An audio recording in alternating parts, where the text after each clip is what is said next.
maamulaha wasaaradda caafimaadka degmada Garadeg Maxamed Saciid Ismaaciil Tooriyaale oo ay hareer fadhiyaan maamulka degmada Garadeg iyo aqoonyahanka degmadaasi ayaa ka warbixiyay wixii uu qabsoomay wasaaradda caafimaad ahaan sanadihii la soo dhaafay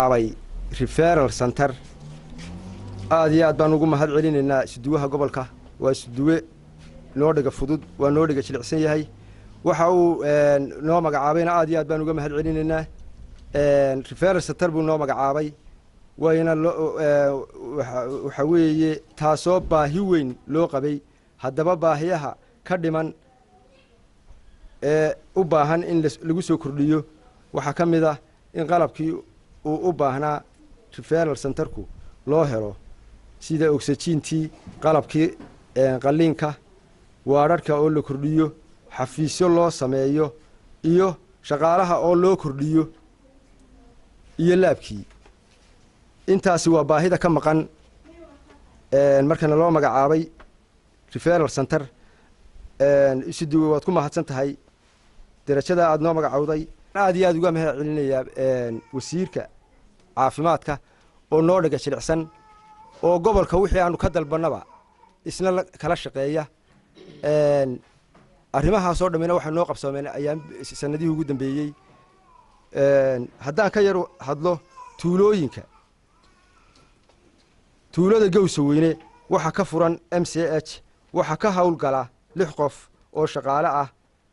waxaana gacanta ku haysa hay'adda keer tuulada Ceelcade waxa ka furan hal MCH waxa ka hawlgala 3 qof waxaana gacanta ku haysa hay'adda OM tuulada Fadhigaab waxa ka furan Hertibos waxa ka hawlgala 4 qof waxaana gacanta ku haya IOM waxaana hadeer laga dhisayaa MCH ay dhisayso hay'ad la yiraahdo Amuud Foundation dhankooda waxa hadalada iska daba qaatay aqoonyahanka iyo waxgaradka degmada Garadeg oo dhamaantood bogaadiyay wasaaradda caafimaadka heer degmo heer gobol iyo heer qaranba maanta kormeerkani wuxuu ujeedadiisu daaranaydun bal sida caafimaadku heerka uu degmada ka marayo iyo horumarkiisa iyo halka caafimaadkii uu taagan yahay baahiyaadkiisa in marka ay mas'uuliyiinta marka degmada iyo caafimaadku soo eegaan ka dhalinyaro ahaan iyo ka aqoonyahan ahaan asaasaan doonaynaa inaanu bal soo eegno heerka caafimaadka degmadu uu marayo anagoo doonayna marka wixii qabsoomay aan marxaati ka noqono wixii marka dhimanna muxuu ahaa in muxuu ahaa la doono taas marka ujeedadu guud ahayd waxaan aad iyo aad horta ugu mahadnaqayaa wasaaradda caafimaadka guud ahaan heer qaran waayo wax qabadka maanta halkan aanu ku haynaa waxa weeye wax qabad wasaaradda caafimaadka oo dhan markay horta ay leeyihiin waxaan horta ugu horeysiinayaa wasiirka caafimaadka maanta amaantiisu iguma horeyso waayo aniga macallinkayga buu ahaa 4 sano macallin soo ahaa kartidiisa iyo waxqabadkiisa iyo daacadnimadiisa intaba waa ka warhayaa wasaaradda caafimaadka dardar cusub inuu la soo galay iyo karti iyo aqoontii iyo hufnaantii aan ku ogaa aad iyo aad baan ugu mahadnaqayaa mudane wasiir waxaan leeyahay deegaamada caafimaadku aanu gaadhin ee weli hooyadii iyo ilmihii ay siday ay isku dhimanayaan mudane wasiir deegaamada caafimaadka gaarsiin wasaaradda caafimaadka iyo degmada qudheedaba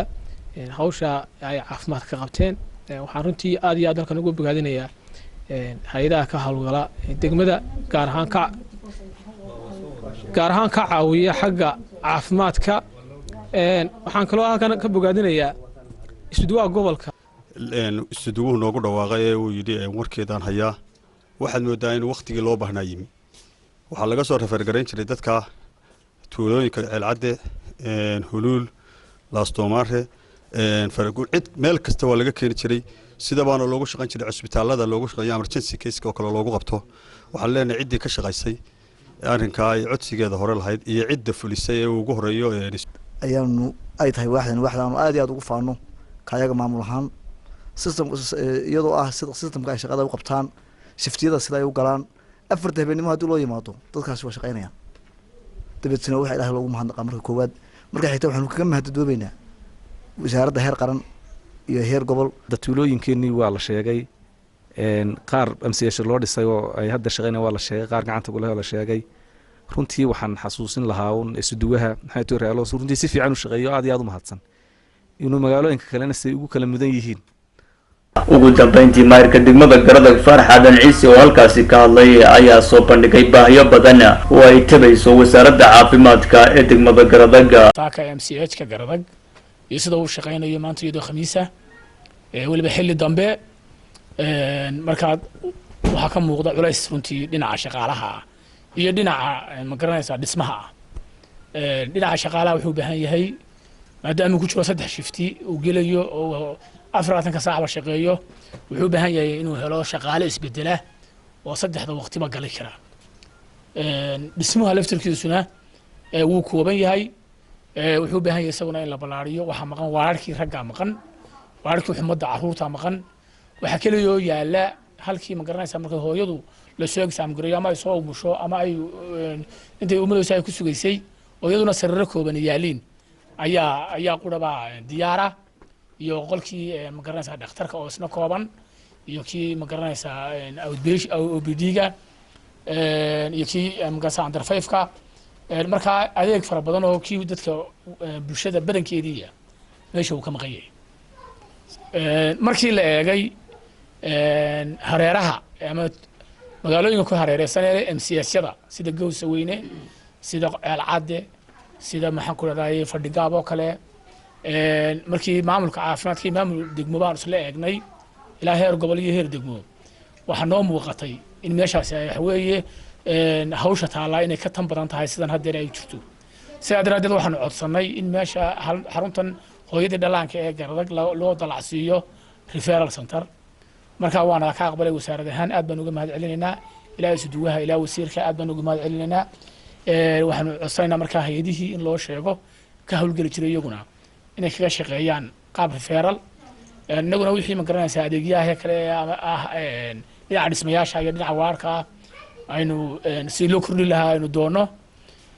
iyo adeegyada kale ka dhimanba adeegyada ugu badan waxaa ka mid ah iyaguna dhinaca ambalaasyada dhiman oo ay magaalada hal ambalaas baa jooga oo isaguna runtii daalay muddo doora soo shaqeynayay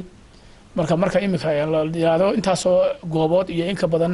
hala soo referral gareeyo waxay noqonaysaa Maxamed Gumburi Star TV Garadag